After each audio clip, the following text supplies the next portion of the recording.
নমস্কার বন্ধুরা, আমি পপিন। আমার রান্নাঘরে আপনাদের সবাইকে স্বাগত। আপনারা চিকেন কারি তো অনেকবার বানিয়ে খেয়েছেন, কিন্তু একবার এই পদ্ধতিতে বানিয়ে দেখেন।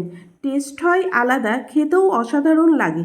খুব সহজভাবে চেষ্টা করেছি এই রেসিপিটা আপনাদের বানিয়ে দেখাবার জন্য। আসুন দেখে নেওয়া যাক আজকের এই চিকেন কারি রেসিপিটা। এইখানে 1 কিলো চিকেন আছে। কড়াই নিচ্ছি, কড়াইয়ের মধ্যে সর্ষের তেল দিয়ে দিলাম। পুরো রান্নাটা সর্ষের তেলেই করব। তেলটা গরম হয়ে গেলে কেটে রাখা আলুগুলোকে দিয়ে দিলাম। আলুগুলোকে আমি ডুমো ডুমো করে কেটে নিয়েছি। আলুটাকে তেলের মধ্যে দিয়ে নাড়িয়ে চাড়িয়ে নেব। লবণ দিচ্ছি, হলুদ দিলাম। লবণ হলুদ দিয়ে আলুটাকে ভেজে নেব। আলুটাকে লাল লাল করে ভেজে নিতে হবে। আলুগুলো লাল লাল করে ভাজা হয়ে গেছে। এখন তুলে একটা আলাদা প্লেটের মধ্যে আলুগুলোকে নিয়ে নিচ্ছি। আলু ভাজার এই তেলের মধ্যেই চিকেনগুলোকে দিয়ে দিচ্ছি।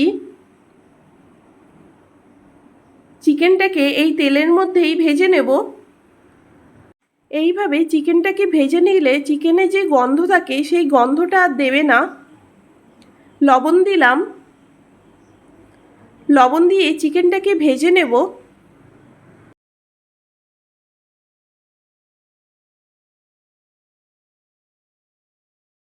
চিকেনটাকে হালকা হালকা করে ভেজে নেব। চিকেনটা হালকা হালকা ভেজে নিলে কোনো রকমের স্মেল থাকবে না, আর চিকেন কারি খাওয়ার সময় কোনো রকম গন্ধও লাগবে না।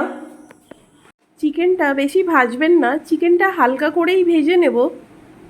চিকেন ভাজা হয়ে গেছে, এখন তুলে একটা আলাদা পাত্রের মধ্যে নিয়ে নিচ্ছি।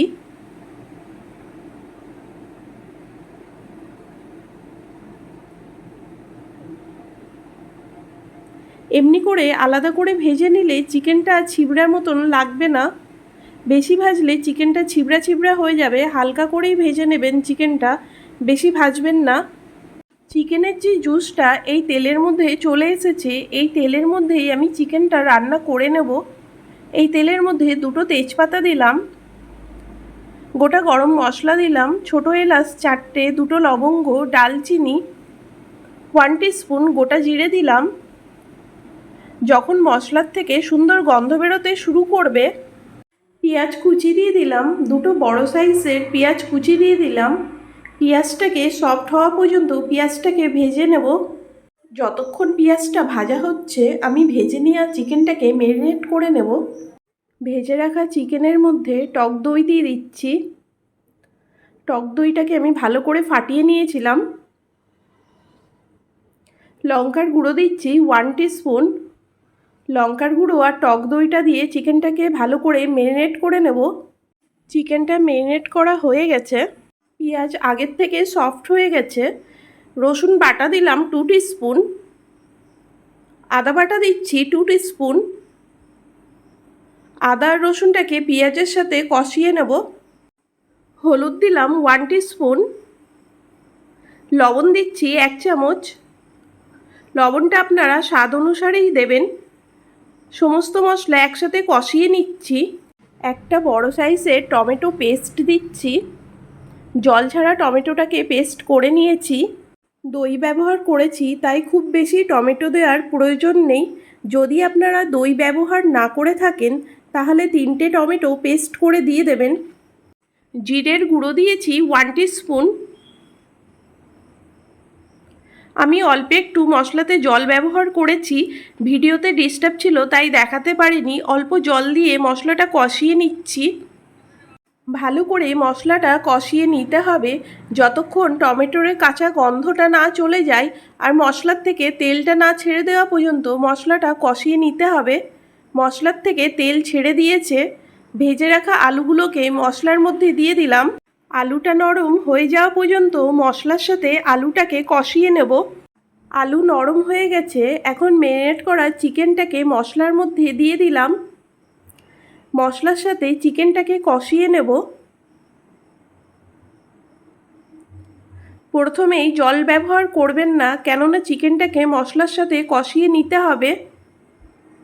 মশলার সাথে চিকেনটাকে কষিয়ে নিলে টেস্ট বেশি ভালো হয়। দিলাম, টক দই দিয়েছি, টেস্টটা ব্যালেন্স করার জন্য অল্প একটু হাফ টিস্পুনেরও কম চিনি দিয়েছি, 5টা কাঁচা লঙ্কা দিলাম, ঢাকা দিয়ে দিচ্ছি। ঢাকা দিয়ে রান্নাটা করে নেব। ঢাকনাটা 3 মিনিট পরে সরিয়ে নিচ্ছি। চিকেনটা সিদ্ধ হয়ে গেছে, জল দিয়ে দিচ্ছি। যেই বাটির মধ্যে আমি চিকেন ম্যারিনেট করে রেখেছিলাম ওই বাটির মধ্যেই জল দিয়ে দিলাম, গরম জল ব্যবহার করবেন।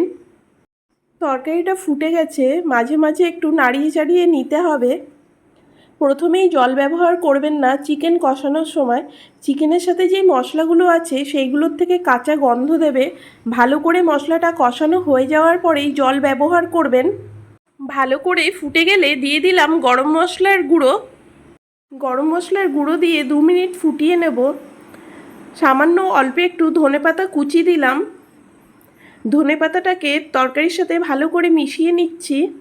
এখন আমি গ্যাস অফ করে দিলাম, তরকারি হয়ে গেছে, চিকেন কারি একদম রেডি। আজকে চিকেন কারি রেসিপিটা আপনাদের কেমন লাগলো অবশ্যই জানাবেন। যদি ভালো লাগে আপনারাও ঠিক এরকমভাবে বাড়িতে ট্রাই করে দেখতে পারেন। আমার চ্যানেলে নতুন কোনো বন্ধু থাকলে আমার চ্যানেলটাকে সাবস্ক্রাইব করে নেওয়ার অনুরোধ রইল। পুরনো বন্ধুদেরকে পাশে থাকার জন্য ধন্যবাদ। বেল আইকনটা প্রেস করে নেবেন, কারণ আমি যখনই কোনো নতুন রেসিপি দেব খুব তাড়াতাড়ি আপনাদের কাছে পৌঁছেই যাবে। আজকে এই পর্যন্ত, আবার হাজির হয়ে যাব নতুন কোনো রেসিপি নিয়ে। ভালো থাকবেন, সুস্থ থাকবেন, ধন্যবাদ।